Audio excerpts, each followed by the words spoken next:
comentando, tudo certo com vocês? Aqui é a Prof. Camila e hoje teremos a nossa aula de língua portuguesa de número 100. Hoje a gente vai abordar um assunto que a gente já trabalhou nos trimestres anteriores, hoje a gente vai dar uma revisada, que é a intertextualidade.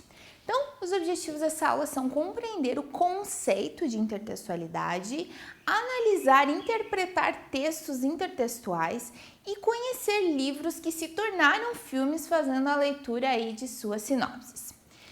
Galerinha, para essa aula vocês utilizam aí o lápis, caneta, borracha e o caderno de língua portuguesa.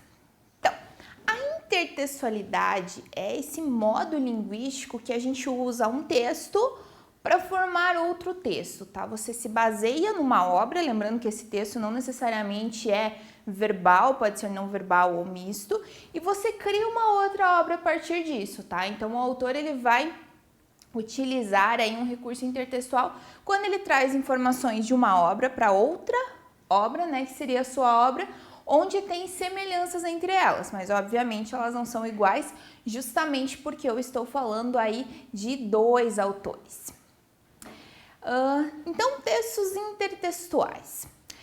Os recursos intertextuais, eles não acontecem apenas nos textos verbais, como a prof falou, eles podem acontecer também em textos mistos, né, que eu misturo aí palavras com sons, palavras com gestos, ou textos não verbais, quando eu não faço uso de palavras, por exemplo, gestos, sons, enfim.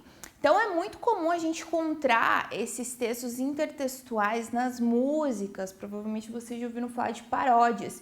Então, a paródia nada mais é do que você tem uma música original em si e se utiliza aquele ritmo, aquelas rimas, né? Geralmente aquelas rimas daquela música e se cria uma outra música, geralmente aí com uma crítica social ou até de um modo engraçado, né, de um modo cômico, se utiliza bastante em época de política, você pega aquela música de sucesso, utiliza aquele ritmo e cria, né, uma propaganda política para um candidato. Então é muito comum encontrá-los em músicas, anúncios publicitários também, a gente vai ver inclusive nessa aula, no cinema, pinturas e charges que são textos não verbais e mistos, né? No cinema também a gente observa aí filmes e a partir desses filmes se criam outros filmes baseados neles, às vezes até utilizam o mesmo ator, utiliza cenas muito parecidas, mas muda um pouquinho, geralmente aí torna um jeito mais cômico.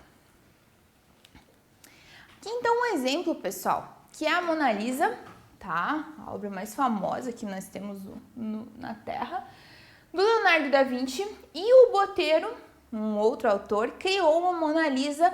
Olhem a semelhança, a gente percebe realmente que é um texto intertextual, né? Que a gente tem um texto não verbal, a gente não utiliza palavras, apenas a imagem da Mona Lisa.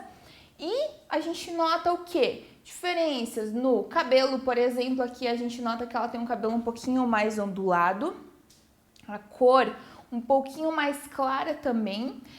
A gente nota a diferença no corpo, né, no tipo físico também. A roupa também a gente nota detalhes. Essa Mona Lisa tá com uma roupa um pouquinho mais escura, essa daqui já tá com um tom mais esverdeado, ainda que escuro, mas mais esverdeado. No fundo a gente também percebe aqui, a gente nota montanhas que estão nesse lado que não estão aqui. Então é um texto intertextual, a partir desta imagem se criou outra. Vocês fazem muito isso em arte, eu acredito, que é você pegar uma obra e a prof diz, vamos fazer uma releitura dessa obra. O que é releitura?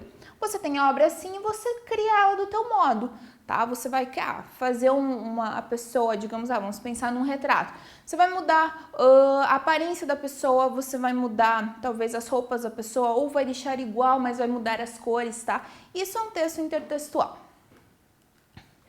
Aqui do Bombril também a gente resgata a Mona Lisa, né? Aqui os amaciantes, então a gente nota a posição, né, que a Mona Lisa tá, o personagem tá na mesma posição justamente para trazer esse aspecto intertextual.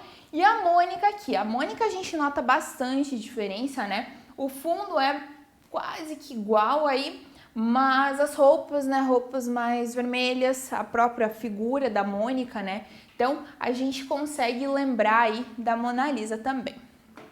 Aqui nós temos a obra O Grito, tá? Essa é a obra original. E e aqui com o Homer Simpson, que a gente percebe na intertextualidade. O fundo é bem parecido, ainda que não seja igual, mas a gente nota as cores bem parecidas, cores mais quentes em cima, né, representando o sol, aqui cores mais frias, ainda que no meio tem um pouquinho de amarelo, e ele tá com a mesma expressão, né, aquela expressão de susto, de medo e de desespero.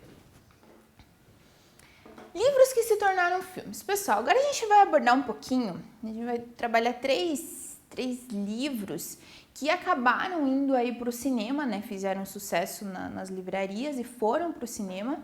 E a gente vai conversar um pouquinho sobre eles. Até alguns eu já trouxe em aulas, né? Porque são livros que a prof gosta, livros e filmes, então por isso que eu trago para aula. Um exemplo aqui, que a gente trabalha de uma forma mais rápida, é o Diário de um Banana, tá? Ainda que o filme, eu não acho que o filme é tão popular quanto o livro, né? O filme existe, né? Então aqui a gente tem uma edição do Diário de um Banana que é Dias de Cão, e aqui a gente tem o filme Diário de um Banana 3 Dias de Cão também, tá? Então se utiliza o livro para se formar aí o filme. Diário de um Banana todos conhecem, creio que quase todos vocês, ou boa parte aí, fizeram já a leitura desse livro também.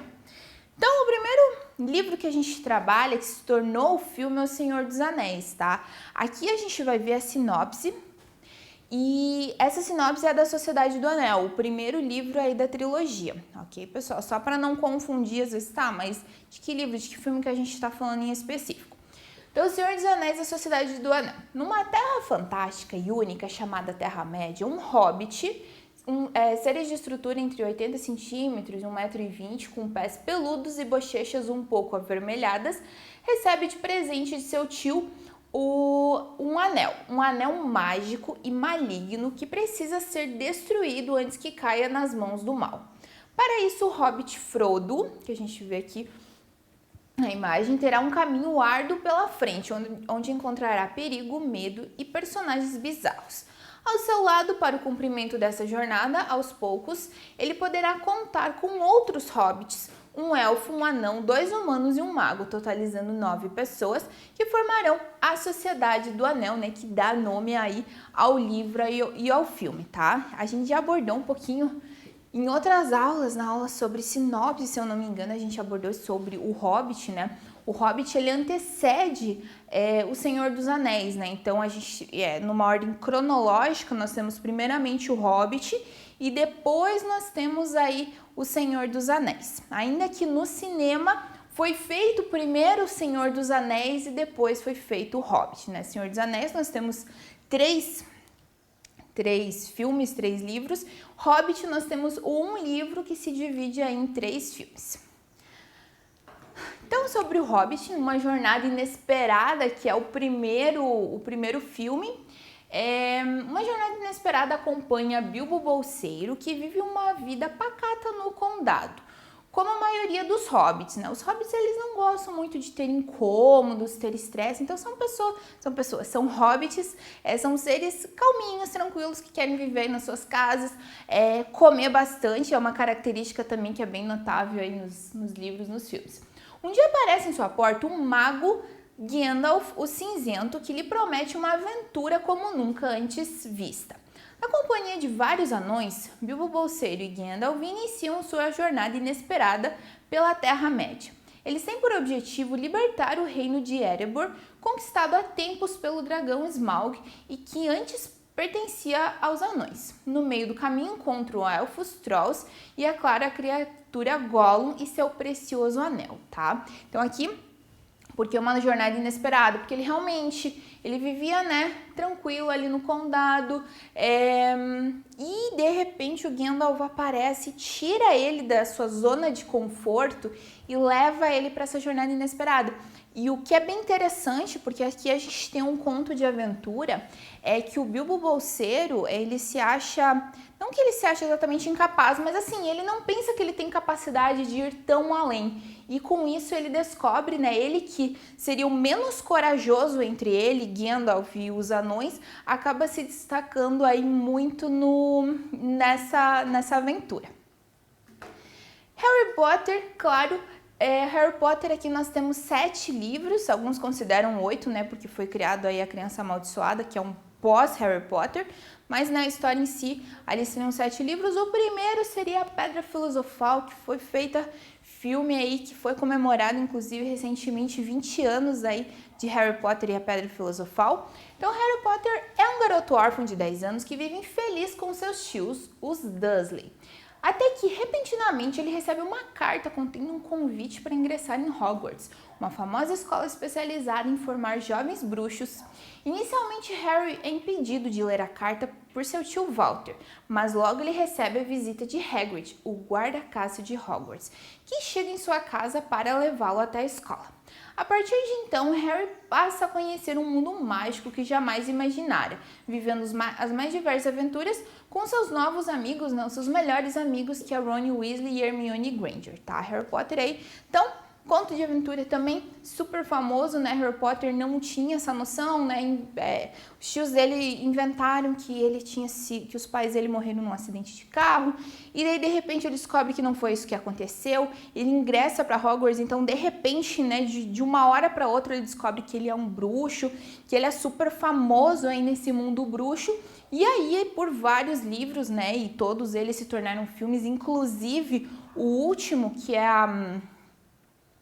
o último livro, ele se torna, as Relíquias da Morte, ele se torna, né, temos Relíquias da Morte parte 1 e parte 2 no cinema.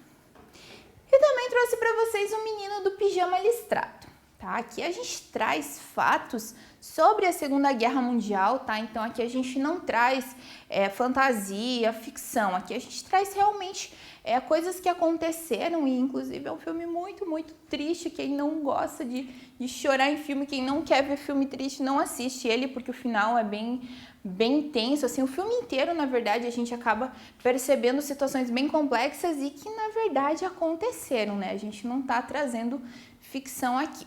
Então, o Menino do Pijama Listrado. Alemanha, Segunda Guerra Mundial. O menino Bruno, de 8 anos, é filho de um oficial nazista que assume um cargo importante em um campo de concentração. A gente já abordou sobre Anne Frank, né? E lá a gente viu que ela foi uma menina que viveu nessa época da Segunda Guerra Mundial, né? Ela viveu escondida por 2 anos com a sua família, justamente para combater, aí por uma questão de sobrevivência, porque na época nós tínhamos um partido nazista, que acabava levando pessoas para esses campos de concentração, locais onde as pessoas trabalhavam, e chegava um momento aí que parte dessas pessoas acabavam sendo mortas, tá? Tinha um preconceito enorme nessa época. Tanto que a Declaração Universal dos Direitos Humanos foi feita após a Segunda Guerra Mundial, justamente por conta dos horrores que aconteceram na Segunda Guerra. E esse filme, ele traz justamente isso, né? A amizade aí de um filho de um comandante nazista com um judeu, né, que vivia nesse campo de concentração. Então, sem saber realmente o que o seu pai faz, ele deixa Berlim e se muda com ele e sua mãe para uma área isolada, onde não há muito o que fazer para uma criança com a idade dele. Os problemas começam quando ele decide explorar o local e acaba conhecendo Shmuel, um garoto de idade parecida que vive usando um pijama listrado e está sempre do outro lado de uma cerca eletrificada. A amizade cresce entre os dois e Bruno passa cada vez mais a visitá-lo, tornando essa relação mais perigosa do que eles imaginam, tá? Então aqui a gente tem, né, a adaptação do livro Menino do Pijama Listrado para o filme. Galerinha, então essa aula tá terminada, agora vocês vão fazer algumas atividades sugeridas pela prof. Até a próxima aula e bons estudos!